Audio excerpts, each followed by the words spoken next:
மே தினம் தொடர்பாக இன்று திங்கட்கிழமை தெரிவித்த எதிர்க்கட்சித் தலைவர் சஜித் பிரேமதாச மாற்று மே தினத்துக்கு தயாராகும் ஐக்கிய மக்கள் சக்தியுடன் இணைந்து கொள்ள ஐக்கிய தேசிய கட்சி மற்றும் அதன் ஆதரவாளர்களுக்கு பகிரங்க அழைப்பு விடுத்தார்.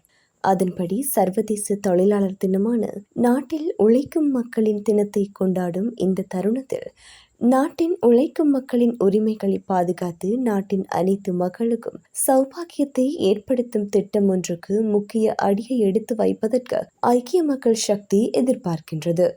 இப்போது நடைமுறையில் காணப்படும் காலாவதியான அரசியல் கலாச்சாரத்திற்கு முற்றுப்புள்ளி வைத்து தற்போது நடக்கும் அரசியல் சூதாட்டத்தில் இருந்து விலகி கொள்கை அடிப்படையில் நாட்டை கட்டியெழுப்பும் நடுத்தர பாதையில் சமூக ஜனநாயகம் மற்றும் சமூக சந்தை பொருளாதாரத்தின் வழியாக முன்னோக்கி பயணிக்க நாம் தயார் என எதிர்க்கட்சி தலைவர் சஜித் பிரேமதாச தெரிவித்தார். எனவே இந்த பயணத்தில் கைகோர்க்குமாறு ஐக்கிய தேசிய கட்சிக்கும் ஐக்கிய தேசிய கட்சியின் சகல ஆதரவாளர்களுக்கும் நாட்டின் முன்னேற்றத்திற்காக அர்ப்பணிப்புடன் செயற்பட்டு வரும் முற்போக்கான சகல மக்களுக்கும் மிகுந்த மரியாதையுடன் அழைப்பு விடுக்கிறேன்.